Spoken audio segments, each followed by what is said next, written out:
오늘 미국 주식시장 3대 지수 S&P나 나스닥이 3% 넘게 깨졌습니다. 어제 우리나라, 미국, 타이완이 박살이 났죠. 우리나라 8% 넘게 빠졌고, 일본은 미국이라네. 일본이 13.47, 타이완이 4.43 빠졌거든요. 아직 장이 시작되진 않았는데 오늘 장도 약세이지 않을까라는 생각을 하고 있는데, 미국 장이 지금 끝나고 나서 이게 플러스로 터닝해 있는 상태거든요. 그래서 상황 봐야 될 것 같아요. 이런 이슈가 생긴 여러 가지 이유에는 몇 가지 거론하는 것들이 있습니다. 오늘 새벽에 한 세 분의 전문가들의 얘기를 좀 들어봤는데, 하나는 이제 증권사 전문가, 한 분은 이코노미스트 전문가, 또 한 분은 그 주식 플레이어, 주식 매니저 쪽 전문가 쪽의 얘기를 좀 들어봤는데, 다 이름이 있으신 분들이거든요. 일견 다 의견에 동의하는데 한쪽 방향으로만 하지 않고 흔들려서 사방으로 움직이는, 그러니까 갈려서 약간 갈린 흐름의 움직임이 있는데, 일단 저도 동의하는 부분의 하나는 현재 경제 지표라든가 어떤 커다란 이슈에 의해서 이렇게 장이 세게 밀려야 될 이유는 없다는 거예요. 그러니까 펀더멘탈 기준으로 이렇게 우리나라 주식이 8%나 이렇게 곤두박질 쳐야 될 이유는 없다는데 동의하고요. 이렇게 심하게 떨어진 일본이라든가 우리나라가 가장 주된 이유는, 그리고 대만도 떨어지긴 했는데 사실 미국의 현재 AI 시스템과 관련된, 그러니까 AI 산업과 관련된 것들이 많이 깨지고 있잖아요. 그래서 잠깐 보면 이제 요게 캔들 차트가 S&P 500 지수고, 요 노란 차트가 나스닥이거든요. 근데 이제 나스닥이 좀 더 많이 빠졌죠, S&P 500 지수보다. 이게 엔비디아입니다. 엔비디아는 빠지기 전부터 빠지기 시작했고, 정점을 이전에 쳤고, 속도도 좀 빠르게 빠지고 있어서 AI 쪽에 하락 강도가 좀 센 거로 맞습니다. 그런데 AI 산업이 현재 AI 산업에서 전 세계에서 수혜를 받고 있는 국가 3개인데, 그게 미국하고 대만하고 한국이에요. 한국은 메모리 반도체 쪽에서 수혜를 보고 있는 거고, 대만은 파운드리 쪽에서 수혜를 보고 있는 거고, 미국은 AI 산업하고 그 다음에 이제 전반적인 여러 가지 요건, 칩스법이나 이런 거 포함해서 여러 가지 요건에서 수혜를 받고 있는 건데, 미국에서 주도주인 엔비디아가 많이 깨지고 있으니까 그거에 의해서 이제 우리나라라든가, 우리 삼성전자 많이 빠졌죠. 우리나라라든가 대만이나 이런 게 빠진 걸 이해를 할 수 있어서, 일단 AI 사이클이 짓눌렀다라고 하는 부분 하나하고, 그 다음에 또 하나 거론되는 게 기관들이 쓰는 것 중에서 시스템적으로, 그러니까 그 AI 형태로 어떤 프로그램화 돼 있는 어떤 ETF나 펀드들이 자동적으로 매매하는 작업, 그리고 그게 단순히 현물만 가지고 하는 게 아니고 현물과 선물 쪽을 혼합해서 투자에 유리하도록 만드는 그런 구조화된 어떤 상품들이 많이 상장되어 있는데, 그런 것들이 이거를 더 가격을 밑으로 밀어내렸다, 이렇게 얘기하는 부분도 일정 부분 동의합니다. 이런 현상이 예전에 아주 확연히 일어났었던 게, 포트폴리오 보험 때문에 문제가 생겼던 1987년도에 블랙먼데이인가요? 블랙프라이데이인가요? 그때 한번 미국 주식이 한 22%인가 빠진 적이 있거든요, 하루에. 그런 것들도 영향을 미쳤다고 보고요. 또 하나는 엔캐리 트레이드 청산 부분이 있습니다. 엔캐리 트레이드 청산은 저금리를 계속 유지하던 엔화 자금을 대출받아서 위험자산 쪽에, 글로벌의 위험자산에 투자했던 게 최근에 중앙은행이 금리를 0.25로 급격히 올렸잖아요, 예측치보다. 그러면서 엔화 강세를 확 돌아섰고, 여기 보시면 이제 얘가 엔화거든요. 이 노란 게. 이게 1엔당 161원? 1달러당 161엔 정도 있다가 이게 141엔 정도까지 아마 내려왔을 겁니다. 보면, 145엔. 1엔가, 한 3엔 때까지 내려왔다가 다시 올라갔네요. 그래서 엔화 강세에 대한 부담도 있고, 엔캐리 트레이드 가지고 있는 사람은, 두 번째는 금리에 대한 부담도 있고, 이런 것들 때문에 청산하면서 그 청산 작업 때문에 우리나라 쪽이 붕괴됐다, 이렇게 얘기를 할 수도 있습니다. 근데 이게 어느 쪽이 맞는지는 검증하기가 좀 쉽지는 않고요. 다만 세 가지가 혼합돼서 일어났다라고 하는 부분은 저는 동의를 하는 편이에요. 그런데 이제 들여다보면 약간 특이한 거는, 예를 들면 어제 여기 보면 엔화가 청산하면서 쭉 밑으로 빠졌었는데, 빠지고 나서 지금 엔화가 다시 보면 이게 달러 대비 엔화거든요.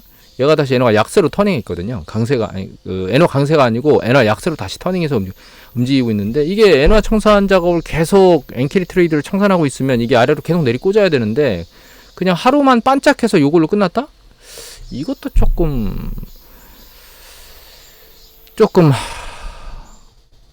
거시기하다?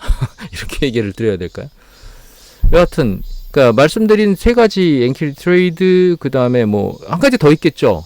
AI 사이클의 붕괴를 촉발시킨 게 사실 이거라고 딱 할 수는 없지만 삼수롤이라든가 아니면 실업률이 4.3으로 올라갔다던가 이런 부분들이 투매를 매도의 압력을 줘서 시장을 밀어내렸다라고도 볼 수 있고, 또 그런 어떤 중요한 삼수롤 같은 것들이 좀 전에 말씀드렸던 시스템 그런 ETF 이런 쪽 안에 어떤 기준으로 들어가 있었을 것이다. 그래서 그 기준이 발동하면서 실제로 그 액션이 진행된 거다. 이렇게 여러 가지 논제들을 얘기하는데 다 좋다 이거죠. 다 좋은데 중요한 건 뭐냐면, 그럼에도 불구하고 실제로 조정의 폭이 크게 일어나고 있는 진행 과정이 현재 일어나고 있다는 겁니다. 그게 한 지역에서 일어나고 있는 게 아니고 미국과 아시아 시장이 동시에 일어나고 있는 거죠. 이거 미국에 있는 AI 산업 사이클하고, 그 다음에 이제 나스닥하고 S&P 500 지수, 그 다음에 아시아 시장으로 넘어선 이게 일본 큰 폭으로 어제 이제 일본 니케이 지수가 이거거든요. 파란색 이거.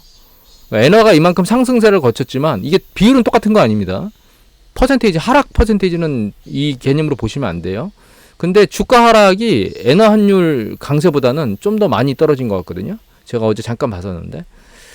그래서 그냥 시장 자체가 조금 일정 부분 계속 긍정적인 베팅을 하고 있다가 주식시장이 약세로 돌아선 거는 확연히 맞는 것 같아요.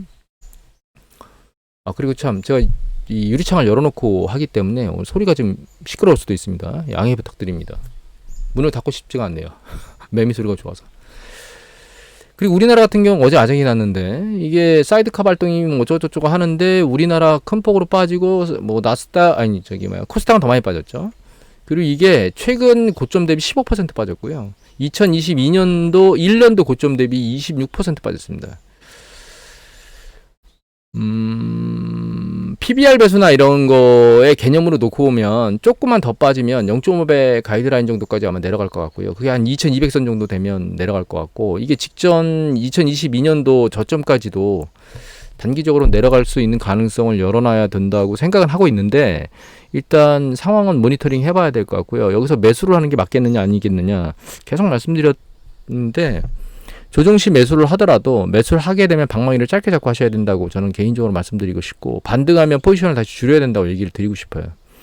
오늘 새벽에들은 그 이코노미스트 중에 상당히 명망이 있으신 분이 미국 경제가 아직 탄탄하고 커다란 문제가 없다. 그리고 이제 가시적으로 경기 수축이나 이런 쪽에 대한 가능성은 지금으로서는 보이지 않는다고 말씀을 하시는 부분을 제가 들었거든요. 그리고 지금 대부분은 미국 경기가 수축 국면으로 갈 가능성이 높다기보다는 그렇지 않을 가능성이 높다라고 말씀하는 분들이 많은데, 저는 개인적으로는 경기 수축 국면으로 갈 거라고 판단하고 있습니다.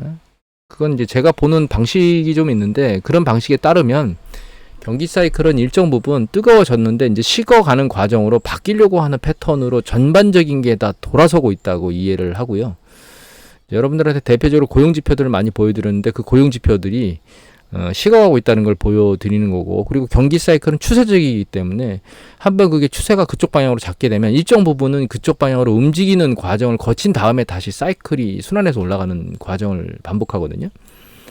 그런 관점에서 놓고 보면 일정 부분은 경기가 식어야 되는데, 그 경기 식는 과정이 굉장히 셀 거냐 말 거냐는 그 나중에 진행되는 과정 중에 어떤 일이 터질 거냐 말 거냐에 따라 달라지게 됩니다, 사실은. 그래서 예전에도 제가 한번 봤던 통계 중에 과거에 경기 수축을 정확히 사전에 예측한 경제학자들이, 주류 경제학자들이 별로 없다라고 하는 조사 보고서가 나온 적이 있어요.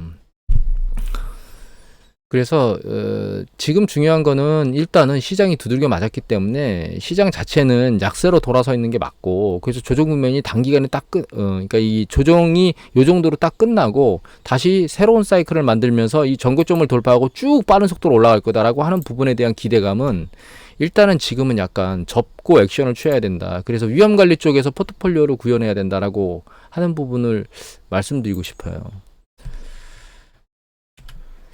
그리고 우리나라 보면 이게 지금 차트를 제가 바꿨습니다. 잠깐 화면을 중지시키고, 이게 지금 코스피 지수고요. 캔들 차트가 요게 원달러 환율이거든요. 원달러 환율인데, 과거의 트렌드 패턴을 보면 제가 원달러 환율이 추세적으로는 밑으로 아랫방향으로 가기보다 위로 올라갈 거라고 말씀을 드렸잖아요. 이게 원달러 환율이 여기 보시면 이렇게 주가가 붕괴될 때 환율이 올라가는 게 일반적인 패턴입니다.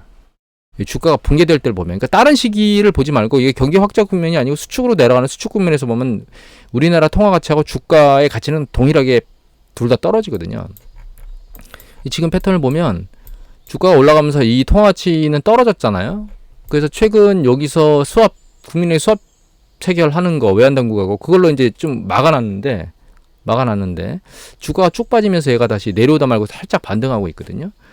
예, 저는 미국 경기가 하락할 거라고 예측하고 있기 때문에 실제로는 이 환율이 아랫방향으로 계속 내려오지 못할 거라고 생각하고 있습니다. 사실은 이 박스권 안에서 기다가 결과적으로 위쪽으로 다시 올라갈 거라고 보고 있고, 여기서 차트를 하나 더 넣어보면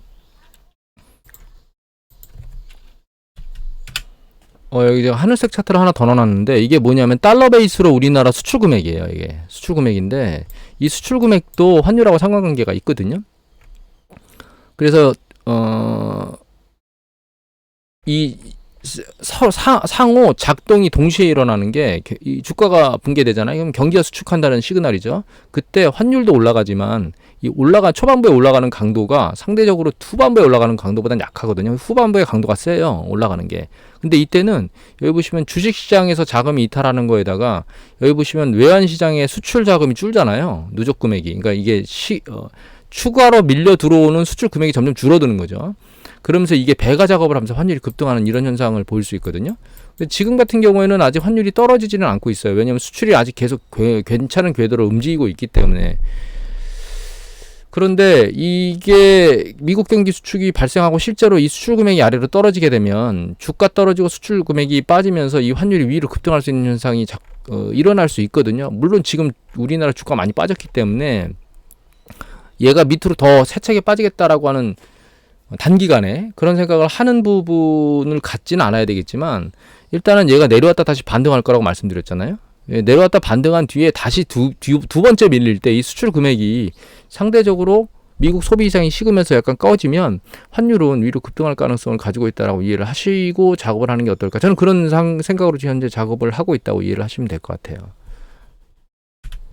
그리고 엔화에 대한 부분은 제가 예측한 부분이 일단 딴 방향으로 움직였죠. 왜냐하면 엔화가 저는 이렇게 빠른 속도로 떨어질 거라고 예측은 못했거든요. 물론 그 예측이 틀린 이유는 일본 BOJ가 0.1%짜리를 0.25로 급격히 올릴 거라는 생각은 아예 못했기 때문에 그 부분 때문에 그런 거고,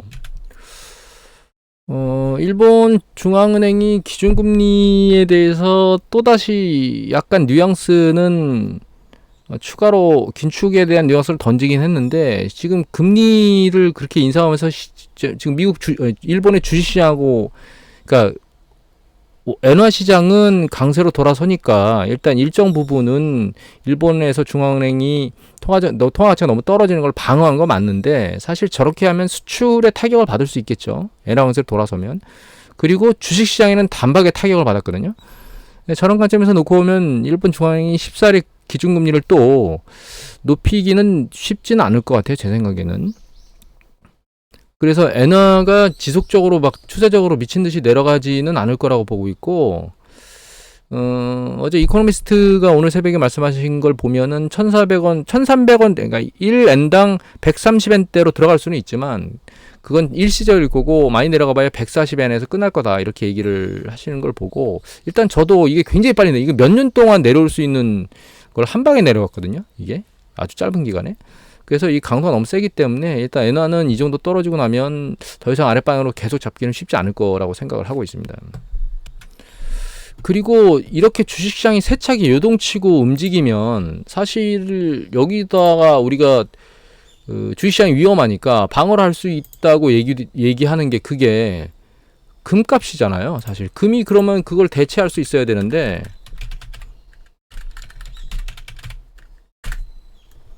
달러 인덱스고요. 골드거든요.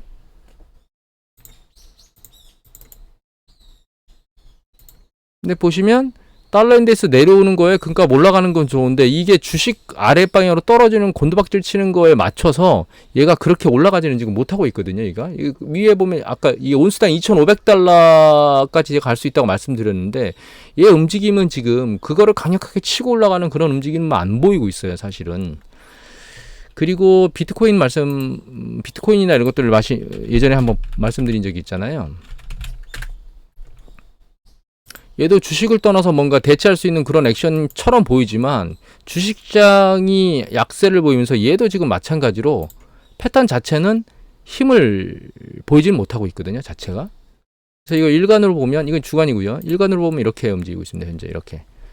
주가가 세차게 내리꽂아 하는데 금값이 못 올라오고 있죠. 이게 금값이거든요. 이게 비트코인이에요. 이게 세차게 지금 빠졌죠. 그래서 결과적으로 지금 보면 지금까지 제가 말씀드린 내용 중에 약간의 오류가 발생한 게 지금 일본의 엔화 환율의 움직임이고요. 다른 것들은 일단 패턴대로 움직이고 있는 것 같습니다. 그리고 향후에도 저는 이 패턴이 깨지지는 않을 거라고, 지금까지 말씀드린 것이 영향을 받지는 않을 거라고 보고 있어요. 여기서 급격한 이슈가 발생을 해야 될 몇 가지 전제 조건이 있나?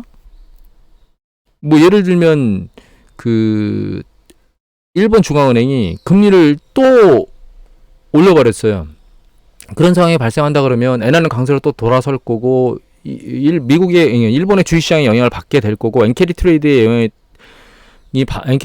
영향을 받으면서 글로벌 금리시장에 영향을 받을 수 있겠죠. 뭐 이렇게 액션이 취해질 수도 있고, 미국 경제 지표가 상대적으로 괜찮은 쪽으로 다시 터닝해서 올라가면, 그러면 미국의 금리 인하 속도가 상대적으로 높지 않겠죠.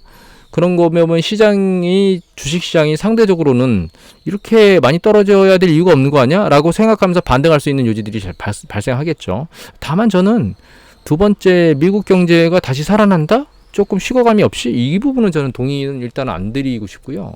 한 가지 더 말씀드리고 싶은 거는 이 부분도 한 가지 고려해야 된다고 생각하는데, 이거는 제가 보는 지표 중에서 요게 미국의 그 개인, 가계의 금융자산의 전년 동기 대비 증감률이에요. 요게.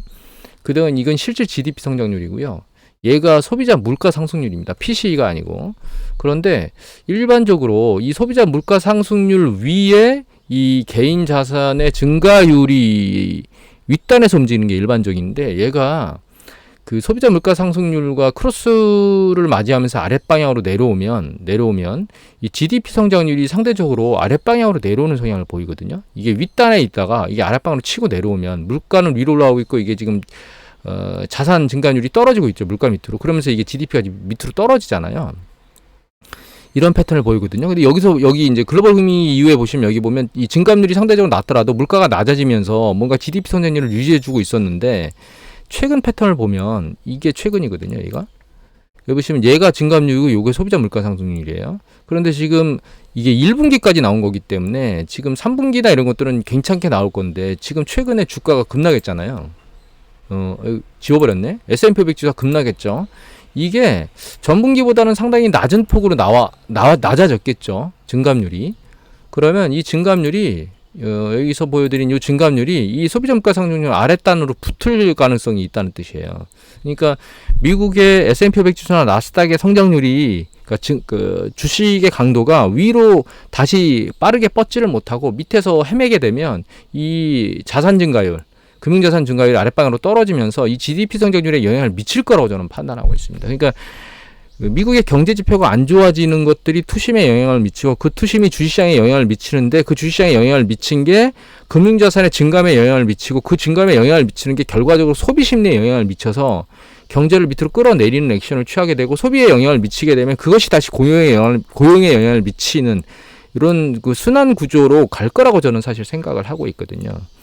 그래서 요번에 조정받고 반등한 뒤에 다시, 그러니까 이게 세차게 주식시장이 위로 밀려 올라가지 못하고, 좀 전에 말씀드렸던 경제지표의 움직임과 금융자산의 움직임이 혼재되면서 미국 경제는 조금씩 식어가는 방향으로 갈 것이다, 이렇게 판단을 하고 있습니다. 이거는 제가 말씀드린 적이 없이 처음 말씀드린 건데, 이건 왜 말씀을 안 드렸냐면 이 데이터가 늦게 나오기 때문에 그래요.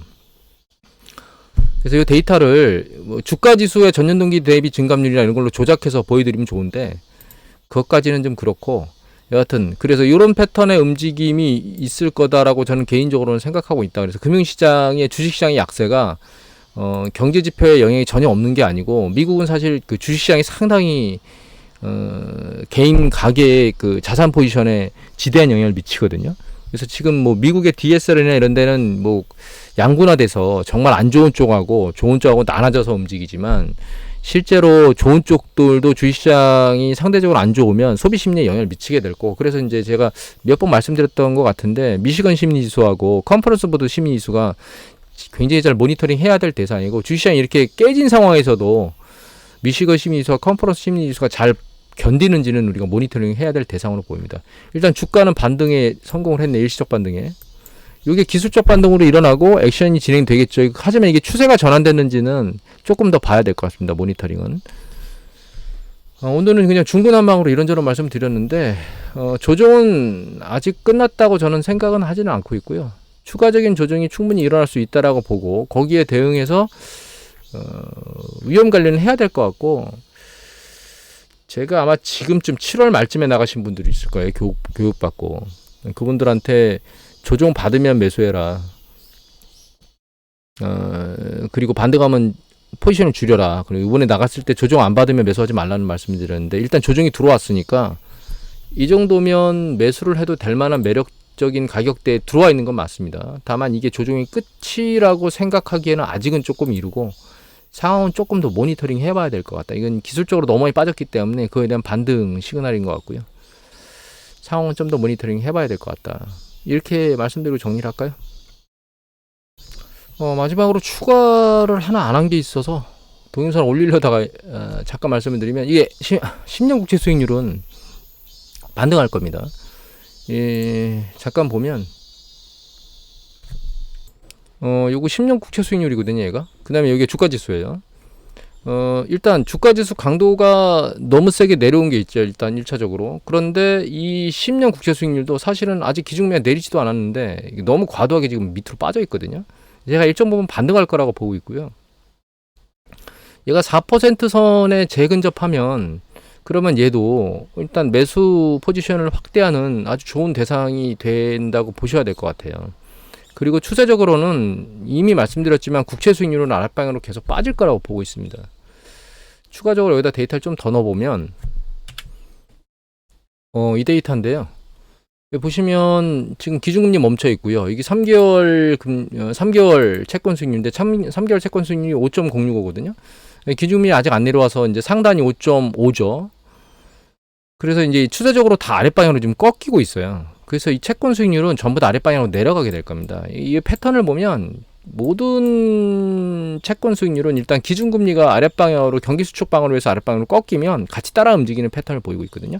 물론 여기서 기준금리가 멈춰있는 상태에서 여기는 장기 채권 수익률이 다시 머리를 들었다가 내려오는 이런 패턴을 보이긴 했지만, 추세적으로는 기준금리가 내려와주면 어떨 때 경기가 수축할 거라고 예상되는 그 시기에, 이걸 다시 말씀드리면 장단기 금리가 역전된 뒤에 기준금리가 인하가 발생하면 채권 수익률은 전부 다 아랫방향으로 내려오는 움직임을 보이게 됩니다. 이게 기준금리가 어느 정도까지 내려올 것이냐라고 하는 부분에 맞춰서 채권금리도 그 강도가 유지가 될 거고, 이 기준금리가 어느 정도 내려올 것이냐라고 하는 부분은 향후 경기 사이클이 어느 정도에서 컨트롤될 거냐라고 하는 부분에 따라 달라지기 때문에 지금은 이 금리가 어느 정도 내려올 것이다라고 확정 지을 수는 없는 상황이고, 그거는 경기 지표를 보면서 모니터링을 해야 될 대상이고요. 다만 단기적으로 너무 빨리 내려왔기 때문에 이 내려왔던 강도에 맞춰서 다시 이제 반등할 수 있는 이런 시그널이 있는데, 지금 보면 이게 너무 빠르거든요. 내려온 게 10년 국채 수익률이. 10년뿐만 아니라 여기 보면 2년 국채 수익률도 굉장히 빨리 내려왔는데 이 강도가 너무 세요. 내려온 게. 그래서 이 내려온 강도가 다시 반등해서 일정 부분 반등한 뒤에 다시 밀려 내려갈 거라고 보고 있고, 그래서 10년 국채 수익률이 다시 재반등해서 4%대 윗단으로 올라가면 다시 한번 포지션을 늘려서 나중에 이제 하락할 때 이익을 낼 수 있는 구조, 이런 것들을 감안해 볼 수 있지 않겠느냐는 생각을 하게 됩니다. 자, 이것을 마치도록 하겠습니다. 최종적으로.